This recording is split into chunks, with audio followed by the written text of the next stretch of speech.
In later questions. Thank you. We now need to move on. Thank you very much. Dr. Beccy Cooper.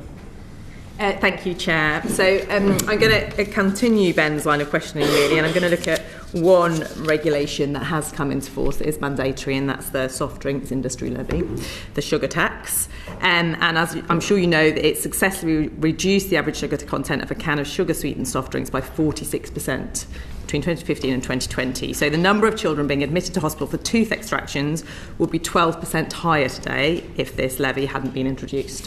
So I think we can all agree that that's been a success for our children. So, as you know, the government has announced that it will be making further changes to the soft drinks industry levy. So I wonder if both of you could give us your initial reaction to that announcement. Kate.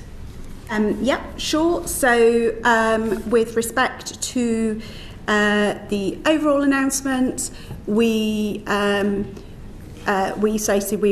pleased that government had listened to some of the industry concerns. So, and you could outline what those concerns are for us. Of course. One was around the initial implementation, which was originally, or in the consultation, was for 2027, and that's been delayed by, I think, 8 or 9 months, but to January 2028. And sorry, why is that a good thing, bearing in mind that we're talking about the health of children? Can you just explain this to us, please? The reason that we asked for that was because at the same time the deposit return scheme is being implemented, which is around setting up an approach so that plastic, bottles and cans can be recycled. So companies have already, they've already spent a few hundred million on that. They've committed, it will be committed up to £1 billion on that, and we requested that they could, that delay would mean that companies would have the money to then invest into further reformulation. Oh, sorry, out of the £147 billion, the companies are saying that they need more time to find the money to do the sugar reformulation and the deposit return scheme. It's simply not possible within the money that they have within the time scheme. It would help the investment to have given that few months delay. Okay, yes. Thank you. Any other issues that they had?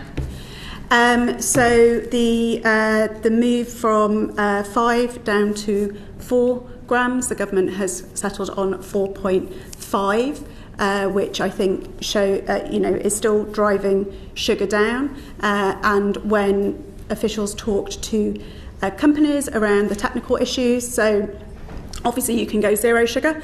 We have zero sugar drinks in market. They're more than 50% of our market. But where you have a blend, effectively, of sweeteners and sugars, which is where the drinks that sit at currently just below 5 grams sits, where companies have tried previously to launch at more around the 4 gram, so bring that down, they find that consumers reject that. They don't take it. So, and that's interesting, Kate, because during the passage of the levy last time, there were similar claims that this levy would lead to massive price rises, harm jobs in the industry, but actually after the levy, sales of soft drinks actually increased. So, but you're saying that the 4 gram issue would mean that consumers would drink less soft drinks. That's what you're saying this time. I'm not saying they would necessarily drink less, but I'm saying that they would, that where if the 4 gram drink isn't acceptable to consumers, then they would either drink a higher sugar one or they would drink a zero sugar one.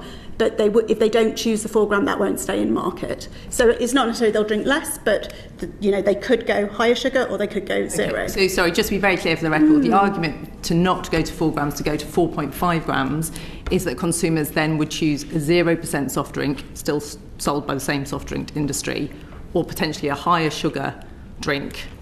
That's the argument. So that we could bring, where companies feel sweetener technology is at the moment, is that they can sit at around 4.5. So we can still bring that sugars down. And as sweetener technology progresses, then in time it may be possible to bring it down further, because sweeteners are progressing. And if you've tasted something like a Coke Zero compared to Diet Coke, you'll see that it's a much, much closer match to actual Coca-Cola, for example, and all of the drinks have that. So as technology progresses, it may be possible. Where companies feel it is at the moment and where they have tried with consumers is that around about 4.5 seems to be where the blended drinks with sugars and sweeteners get refused. So forgive me, from a public health point of view, that extra 0.5 grams could affect quite a lot of children and tooth decay, but we're saying that due to reformulation issues and also time delays, the industry is simply saying this isn't possible at the moment. That's what the industry is saying.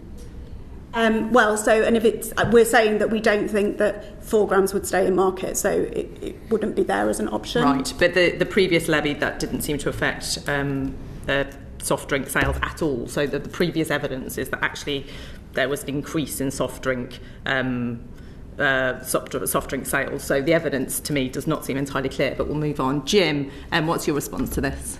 I think in terms of the soft drink levy, obviously our business don't pay it as we're sort of at the end of the supply chain, if you like. But I think just I think worth making the point that when it comes to sort of restaurant food, that is, relative to the EU, quite highly taxed anyway. When you're eating out, it pays a 20% VAT rate compared to a 12% on average in EU countries when you're eating out at restaurants. So just to make that point that the hospitality business is sort of highly taxed on the food and the experience they offer already. Okay. So, it's interesting to hear. Thank you, Jim. Is there any other sugar reduction? I don't know if this is Jim or Kate, maybe both of you. So sugar reduction in soft drinks, I think it's come in, it's shown to be successful, it's reduced tooth decay, it's reduced sugar consumption across the population. Are there any other policies that you think we should be targeting to reduce the nation's intake of sugar? Jim, do you have any thoughts from a hospitality point of view? I think, again, with the view on the hospitality industry, again, with how we make our food, so made on site, we produce guidance, we advise our members around, in terms of reducing sugar in a dish or whatever it might be. So again, at the moment, looking at what we can do to get that message out to our members. Okay, and Kate? So specific to sugars, our companies have been working on reducing sugars. I've already quoted those figures to you, and generally speaking, I think where reformulation works is where it's technically possible to do it, and we would. To pick up on Jim's theme, I think for I would have a different answer for large and small companies. So for smaller companies, we believe that they need more support to understand how they can approach it and tackle it, and we have an approach in Scotland that aims to do just that. Okay, sorry to interrupt. My colleague's going to talk about voluntary and mandatory approaches, but just before I hand back to the chair, just a small thing around voluntary approaches. Again, looking at the evidence of past issues, when we had an industry-led partnership programme to get companies to change the sugar content of other food products voluntarily, it was essentially a dismal failure. It averaged only a 3.5% average sugar reduction, and the target was 20%. Do you have any thoughts around that at all? Yeah, sure. So I would say that is more to do actually with what's possible. So in the milk-based drinks, which have now been brought into the levy, but they weren't subject to that previously, we saw more than 30% reduction between 2017 and I think 2024. I can check that year. But of course it varies across the industry. I suppose what I'm saying is now it's been brought into the levy. You sound that that's quite positive. So going back to my previous colleagues' questions, government regulation sounds like it is a good thing. It allows the industry to have clear guidelines about what is and isn't acceptable. So I would say that when it was voluntary but possible with clear guidelines, which is what happened with the milk-based drinks under the Public Health England's voluntary sugar reformulation programme. They hit more than 30% reduction.